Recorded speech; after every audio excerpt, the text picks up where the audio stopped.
जय श्री राम दोस्तों, आइए जानते हैं श्री हनुमान प्रभु की शक्ति और पावर के बारे में। कोई अपना रूप बदल सकता है अगर वो चाहे तो। और आज भी ये घटना कई लोगों के द्वारा देखी जाती है, विशेष रूप से हनुमान भक्तों में। तंत्र विज्ञान के कई पहलू हैं।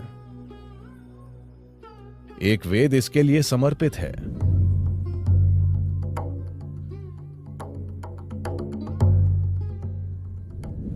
बचपन से ही मैंने हनुमान के बारे में सुना है। किस बारे में? हनुमान। मैंने ऐसा सुना है कि हनुमान जब चाहे विशाल रूप धारण कर लेते थे।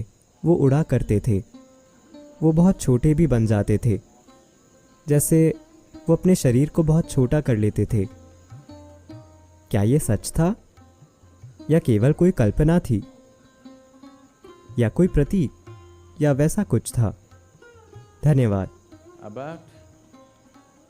किसी व्यक्ति का छोटा या बड़ा होना या उड़ना या कुछ और करना, क्या ऐसी संभावना है? संभावना बिल्कुल है। ये हकीकत है। ऐसा इस देश में, इस संस्कृति में काफी प्रचलित था, लेकिन इसे अच्छा नहीं माना जाता था। लेकिन कहीं और इसे अच्छा माना जाता था, खासकर मूल अमेरिकी संस्कृतियों में। वहां शैमनिज्म यानी ओझा धर्म की एक पूरी परंपरा मौजूद है, जहां ये आज भी वहां ये बातें आम हैं कि कैसे एक मूल अमेरिकी ओझा एक चील बन जाता है, एक मक्खी बन जाता है, एक भेड़िया बन जाता है, खुद को किसी दूसरे रूप में बदल लेता है और वहां चला जाता है, और ये सब। So these are not just stories, it is very much a possibility.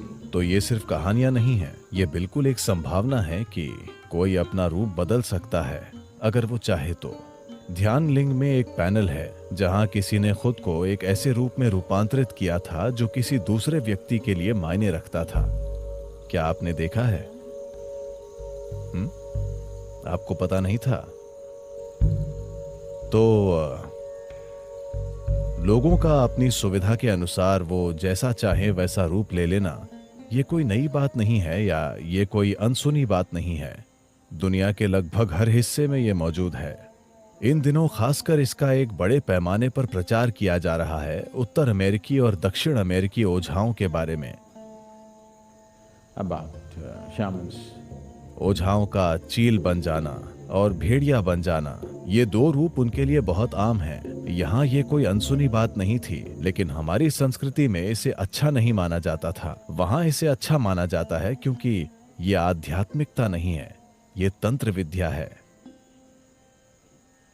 यहाँ हमारे तंत्र वैज्ञानिक, I call them scientists because they are that kind. मैं उन्हें वैज्ञानिक इसीलिए कहता हूं क्योंकि वे उसी तरह के हैं। वे खुद को पक्षी या जानवर में बदलने की तकलीफ नहीं उठाते क्योंकि इसमें खतरा है। एक सुंदर कहानी है जिसमें उस ऋषि का क्या नाम है जिन्होंने निगल लिया था। क्या आप जानते हैं मैं किसकी बात कर रहा हूं? अश्विनी कुमार, और वो उनके पास कुछ सीखने गए थे। शुक्लाचार्य। हाँ, क्या उन्होंने घोड़े का रूप ले लिया था? अश्विनी कुमारों ने घोड़े का रूप ले लिया था और उन्होंने क्या निगल लिया था? शुक्लाचार्य को, मेरे ख्याल से। तो एक पूरी बड़ी कहानी है जो शायद महाभारत का ही एक हिस्सा है। ये कृष्ण अवतार से जुड़ी कहानी ज्यादा है। तो इतिहास में इस तरह की कई घटनाएं मौजूद हैं, और लेकिन इसे चीजें करने का निचले स्तर का तरीका माना जाता था, क्योंकि जब आप कोई और रूप ले लेते हैं तो इस शरीर को सुरक्षित रखना होता है और इसका हमेशा दुरुपयोग हो सकता है।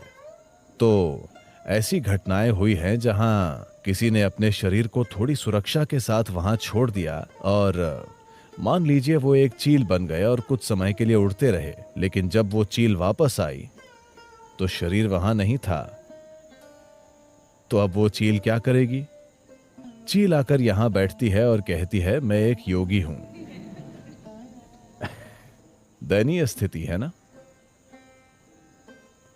चूंकि आप उड़ नहीं सकते इसलिए आपको लगता है कि चील होना एक बड़ी बात है। चील होना कोई बड़ी बात नहीं है। हालांकि वो ऊंची उड़ती है पर वो हर समय नीचे देखती रहती है। यहां बैठकर ऊपर देखना ज्यादा अच्छा है ऊपर जाकर नीचे देखने के बजाय।